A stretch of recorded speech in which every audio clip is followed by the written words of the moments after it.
रब्बिश्रह ली सदरी वयस्सिर ली अमरी वहलुल उक़दतम मिन लिसानी यफ़क़हू क़ौली। अल्लाह सुब्हानहू व तआला की ख़ास फ़ज़्ल व करम और तौफ़ीक़ से दूसरा सिपारा हम सुन रहे हैं, जिसके 3 हिस्से पढ़े जा चुके हैं, चौथा हिस्सा बाकी, यानी ज़्यादा हिस्सा पढ़ा जा चुका है। अब 4 रक़्तों में थोड़ा थोड़ा पढ़ा जाएगा इंशाअल्लाह। मसनून भी यही है। नबी पाक सल्लल्लाहु अलैहि वसल्लम जब तहज्जुद की नमाज शुरू करते तो 2 छोटी रक़्तें पढ़ते शुरू में, और फिर दूसरी 2 लंबी पढ़ते। अम्मी आयशा कहती हैं और लंबी पढ़ती, फिर फरमाती और लंबी पढ़ती। 3-4 बार उन्होंने बोला कि वो बहुत लंबी होती थी। फिर 5वीं छठी उससे छोटी पढ़ते, फिर आखिरी 2 रक़्तें बिल्कुल छोटी पढ़ते थे। तो इस सिपारे के शुरू में अल्लाह रब्बुल इज़्ज़त ने उम्मत की शान बयान की है। वकज़ालिका जअलनाकुम उम्मतन वसतन लितकूनू शुहदाअ अलन्नास। अल्लाह पाक फरमाता है कि तुम बेहतरीन उम्मत हो, हमने तुम्हें गवाह बनाया है पहली उम्मतों पे। बुखारी शरीफ में हदीस पाक है, नबी पाक सल्लल्लाहु अलैहि वसल्लम फरमाते हैं कि नूह अलैहिस्सलातु वस्सलाम से अल्लाह पूछेगा, क्या आपने मेरे बंदों तक पैगाम पहुंचा दिया था, दीन पहुंचाया? कहेंगे जी अल्लाह मैंने तो पहुंचा दिया था। तो फिर अल्लाह रब्बुल इज़्ज़त नूह अलैहिस्सलाम की कौम से पूछेंगे, क्या मेरे पैगंबर नूह ने तुम तक दीन पहुंचा दिया था? वो कहेंगे नहीं अल्लाह, हमारी तरफ तो कोई पैगंबर आया ही नहीं। नूह अलैहिस्सलाम से पूछेगा, तेरे पास कोई गवाह भी है? तो नूह अलैहिस्सलातु वस्सलाम फरमाएंगे कि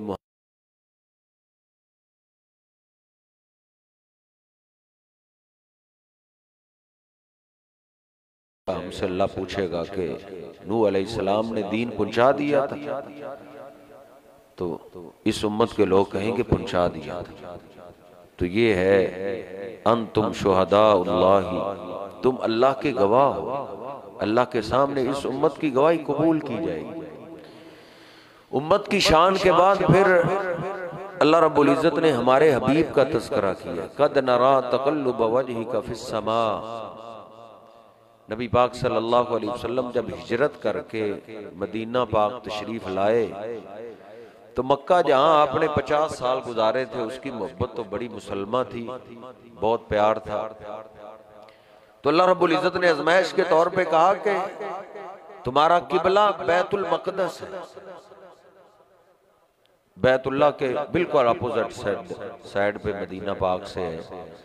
तो 16-17 महीने तक बैतुल मक़दस की तरफ मुंह करके, चेहरा करके नबी पाक सल्लल्लाहु अलैहि वसल्लम और सहाबा इकराम नमाजें पढ़ते रहे, लेकिन दिल में चाहत ये थी कि बैतुल्लाह मक्का ही किबला बने।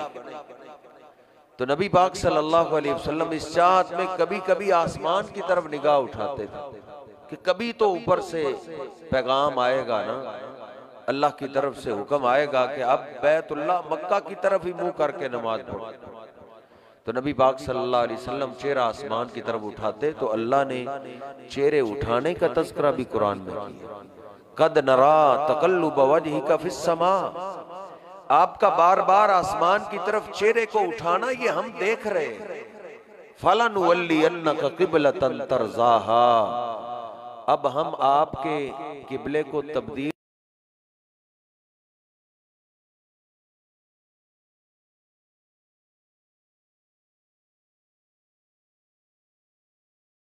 और अल्लाह रब्बुल इज़्ज़त फरमाता है हम ये काम करने लगे हैं ताकि आप राजी हो जाए। तो अल्लाह रब्बुल इज़्ज़त ने आगे फिर फरमाया फ़ज़्कुरूनी अज़्कुरुकुम, अल्लाह तो अपने बंदों से बड़ा प्यार करने वाला है। अल्लाह कहता है तुम मुझे याद रखो, मैं तुम्हें याद रखूंगा। तुम मुझे ना बुलाओ, मैं तुम्हें नहीं बुलाऊंगा। या अय्युहल्लज़ीना आमनुस्तईनु बिस्सब्रि वस्सलाह। आगे अल्लाह फरमाता है ईमान वालो अल्लाह से मदद तलब करो सब्र और नमाज से। कुर्बान जाए, मुझे लगता है जैसे अल्लाह ने हमारा ही तज़किरा किया, अल्लाह ने नमाज का बाद में जिक्र किया है, सब्र का पहले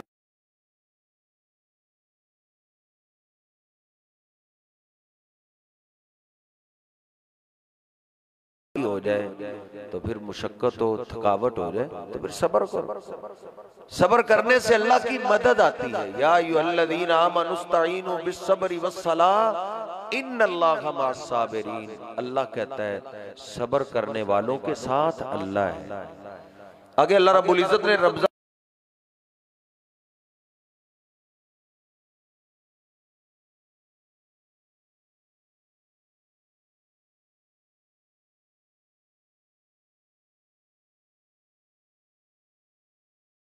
तकवा इसकी तशरीह उमर फारूक रज़ी अल्लाह तआला ने बड़ी प्यारी कही है कि इसकी मिसाल ऐसे है जैसे बंदा किसी तंग रास्ते पे जा रहा है, जैसे पैलियों के निशानात होते हैं, छोटा सा रास्ता होता है पगडंडी जिसे कहते हैं, उधर जा रहा है और दाईं तरफ भी झाड़ियां हैं, बाईं तरफ भी झाड़ियां हैं।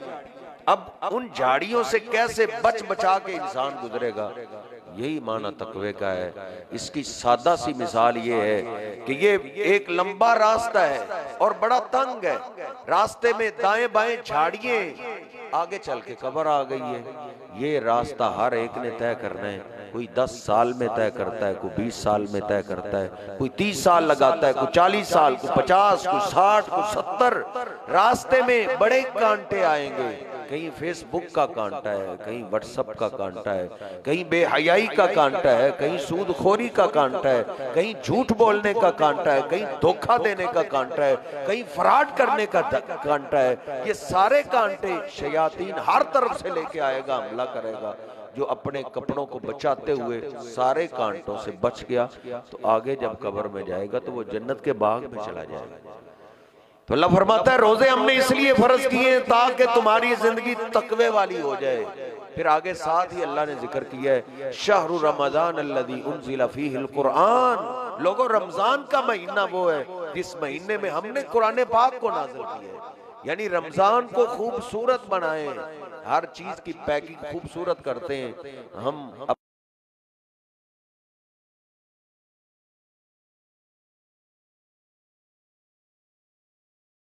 कुरान पाक से दिल लगा के फिर अल्लाह रब्बुल इज्जत ने रमजान के हुकूक बताते बताते अल्लाह ने कहा है व इज़ा सअलका इबादी अन्नी फइन्नी करीब।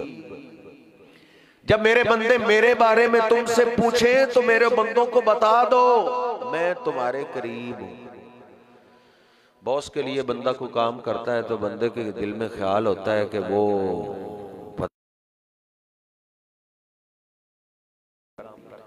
उसको बताने की कोशिश होती है। अल्लाह रब्बुल इज्जत फरमाता है रमजान के महीने में जिसके लिए मेहनत कर रहे हो, मजदूरी कर रहे हो, दूर से नहीं देख रहा। अल्लाह कहता है फइन्नी करीब, मैं तुम्हें करीब से देख रहा हूं, मैं तुम्हारे करीब हूं, तुम्हारे आने में देर है।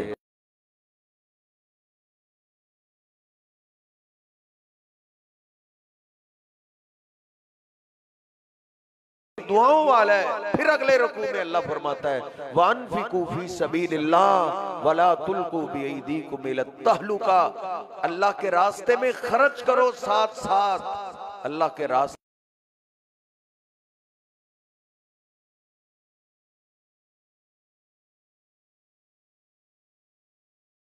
जाया ना कर दो, फजूल खर्चियों में जाया ना कर दो।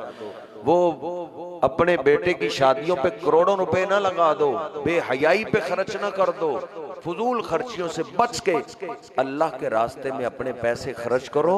व अहसिनु इन्नल्लाह युहिब्बुल मुहसिनीन। नेकियां कमाओ अपने पैसों से, नेकियां करने वालों को अल्लाह पसंद करता है। अल्लाह नेकियां करने वाले लोगों से मोहब्बत करता है। फिर अल्लाह रब्बुल इज्जत ने घरेलू मामलात का तज़किरा किया है। तलाक के मामलात भी आ गए, तलाक़ें भी वाक़ई हो जाती हैं, घरेलू लड़ाई झगड़े भी हो जाते हैं।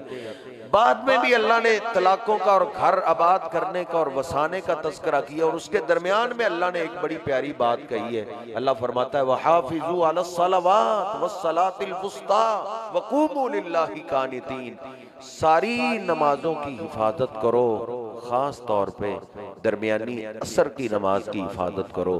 माना ये है घर आबाद होते हैं बेटों के बेटियों के नमाजों की हिफाजत करने से।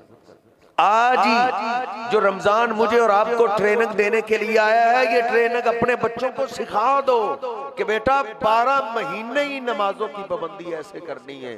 फजर की नमाज में नागा नहीं करना, हाजिरी के टाइम गैर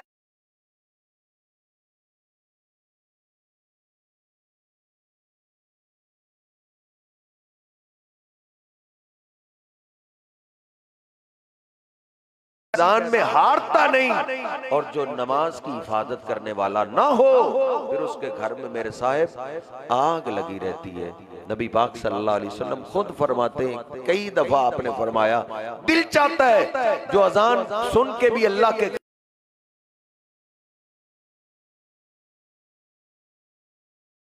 छोड़ते, मेरा दिल चाहता है उनके घरों को आग लगा, तो उनके घरों को आग ही लगती है। फिर बेटा भी बदतमीज और बेटी भी बदतमीज, मुन्ना फिर घर से खैर मिलती है, न बीवी से खैर मिलती है, न औलाद से खैर मिलती है। इसलिए नमाजों की हिफाजत से ये दुनिया भी सुकून वाली बन जाती है। अल्लाह रब्बुल इज्जत से दुआ है, अल्लाह रब्बुल इज्जत हम सबको दीन इस्लाम के मुताबिक जिंदगी गुजारने की तौफीक अता फरमाए।